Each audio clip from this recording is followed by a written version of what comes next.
नमस्कार,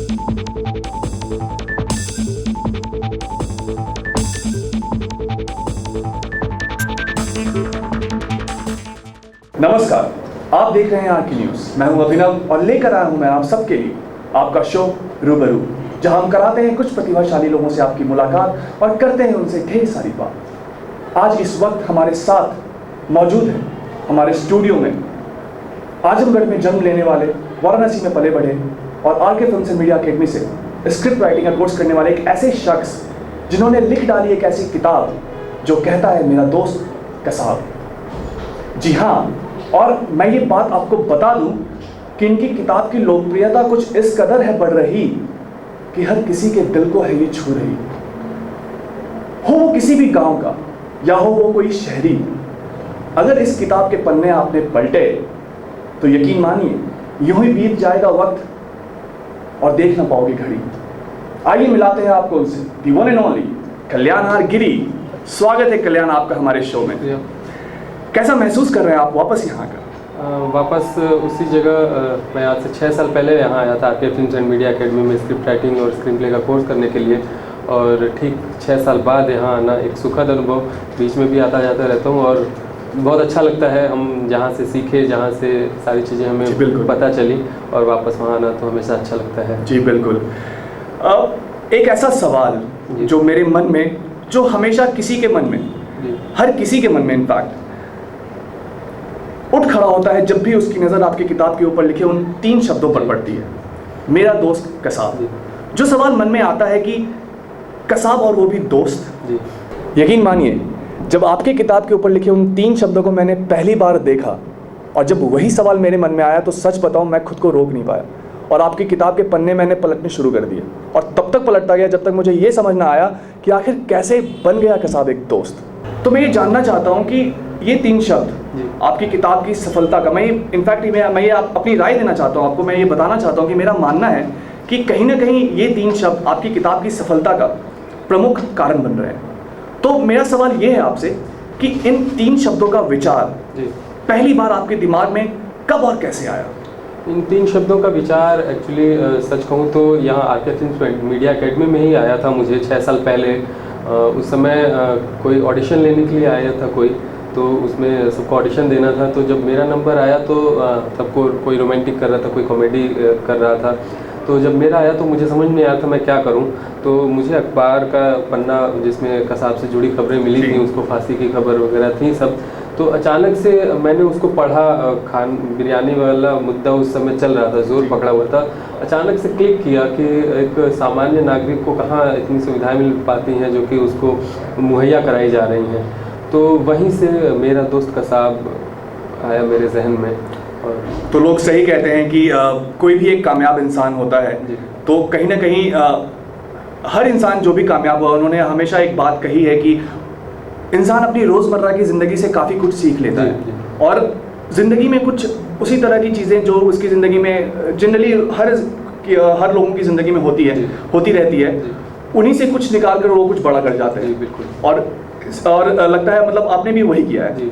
तो आपने अपनी ज़िंदगी से इस चीज़ को निकाला और अपनी किताब पे ले आए, और ये काफ़ी अच्छा काम कर रही है। तो आपने अपने किताब के शुरुआती पन्नों में ये उल्लेख किया है कि आपके परिवार वालों ने, आपके दोस्तों ने, आपके गुरुओं ने आपको काफ़ी प्रोत्साहित किया, आपका काफ़ी उत्साह बढ़ाया इस किताब को पूरा करने में।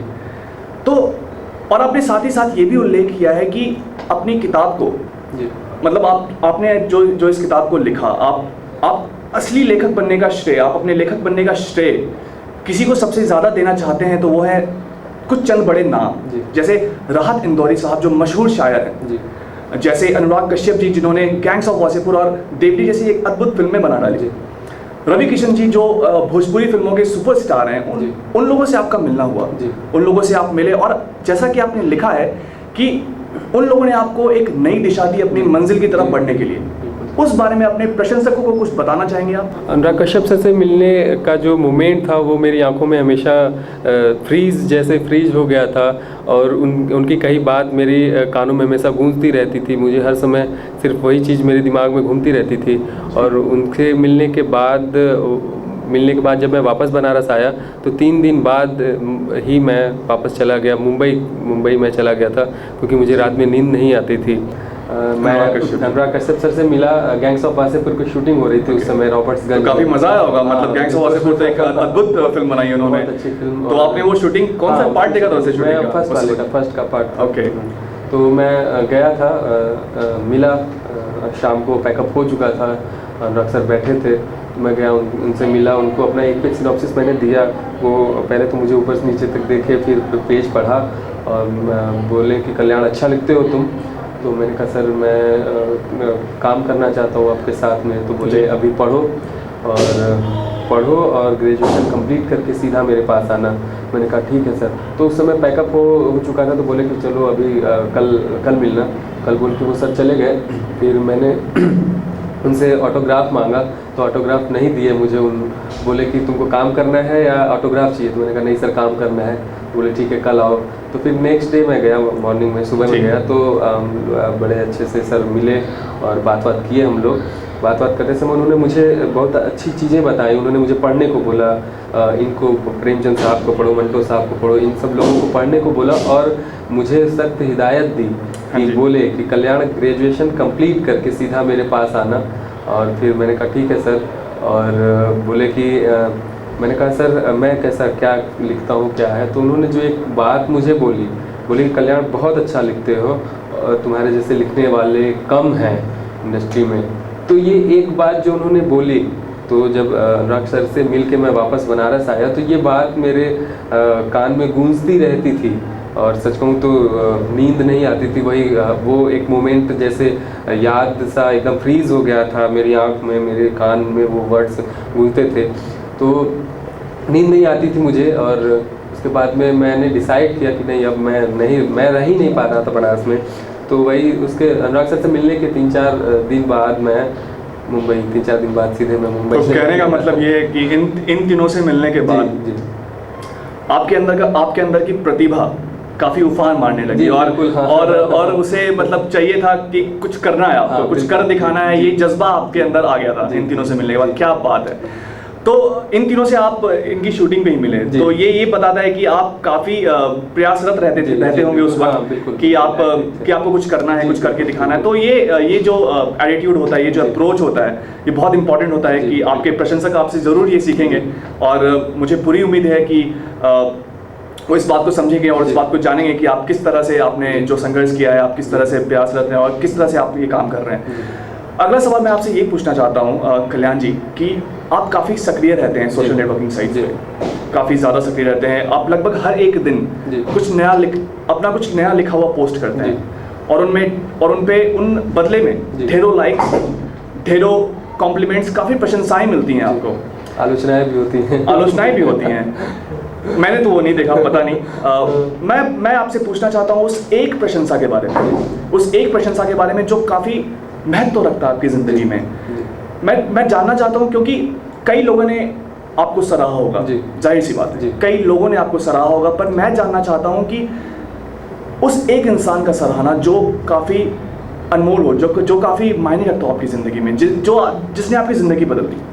वैसे अगर एक उस कॉम्प्लीमेंट की बात करें तो मेरे लिए सबसे पहले अनुराग कश्यप सर का है कि उन्होंने वो बात नहीं बोली होती तो शायद मेरे अंदर का जुनून जो है कि और बढ़ता ना, उफान नहीं मारता। वो एक बहुत बड़ी बात थी और मुझे विश्वास नहीं होता था, मेरे कानों पे बार बार वो इको करता था और वो एक थी। और राहत साहब, और उसके बाद में मैं वापस जब आया किताब के सिलसिले में काशीनाथ सिंह जी से मिला था जी। तो काशीनाथ सिंह जी को मैंने बोला था कि सर मैं आपको अपना लिखा हुआ कुछ सुनाना चाहता हूँ। तो उन्होंने बोला था कल्याण एक पेज मैं सुन के तुम्हारा रिव्यू दे दूंगा कि क्या है कैसा है। तो मैं जब उनके घर गया और मिला उनसे तो उनको अपना लिखा हुआ सुनाया। तो एक पेज की बजाय जब तक मेरा गला नहीं सूखा तब तक मैं पढ़ता गया 12-13 पेज मैं पढ़े। उसके बाद वो रोके मुझे और रोकने के बाद में ताने माने पिए हम लोग। फिर उन्होंने जो बोला वो बोले कि नहीं कल्याण तुम्हारे पास लिखने का ढब है, भाषा है, शैली है। और इतने बड़े लेखक ने, साहित्यकार ने जब रिकॉग्नाइज़ किया तो ये एक मेरे लिए बहुत बड़ा पल था और मतलब एक बहुत खुशी हो रही थी, काफ़ी प्रेरणादायक। जी बिल्कुल, प्रेरणा बहुत मिली और ये है उसके अलावा। आप में काफ़ी प्रतिभा है, ये हम भली भांति जानते हैं।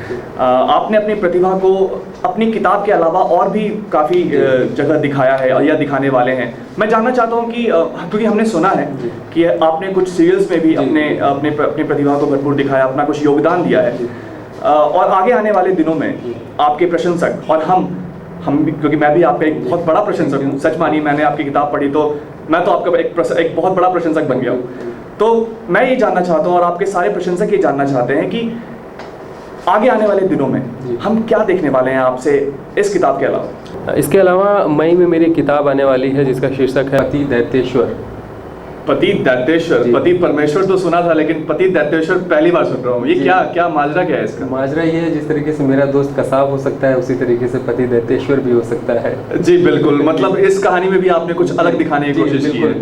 कहानी देखिए, हमारे समाज में आज भी स्त्रियों की स्थिति ऐसी है, ये कहानी पूरी एक स्त्री के इर्द गिर्द घूमती है जो कि अपने पति की लाश छूती नहीं है, उस पति को जलाने से इनकार कर देती है, उसका दाह संस्कार वगैरह करने से इनकार कर देती है। गांव में जाके देखिए 55 साल की औरतें भी घूंघट में चलती हैं और वहाँ पे स्थितियाँ बहुत ही दयनीय है। स्त्री अभी भी उन बेड़ियों से निकल नहीं पाई है जिसमें वो आज के 100 साल पहले हुआ करती थी।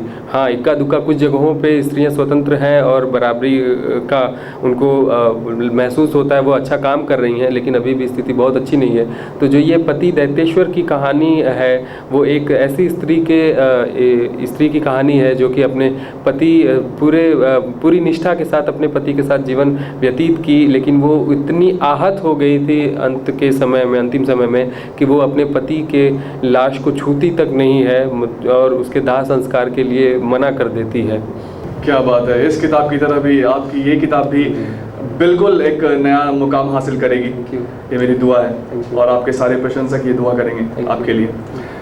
आप हमारे स्टूडियो में आए, आपने हम अपनी मन की बात कही, आपने अपने प्रशंसकों के साथ काफ़ी कुछ बांटा, उन्हें काफ़ी कुछ बताया, उन्हें आपसे सीखने को काफ़ी कुछ मिला। हम बेहद शुक्रगुजार हैं आपके कि आपने अपना कीमती वक्त निकाला हमारे लिए।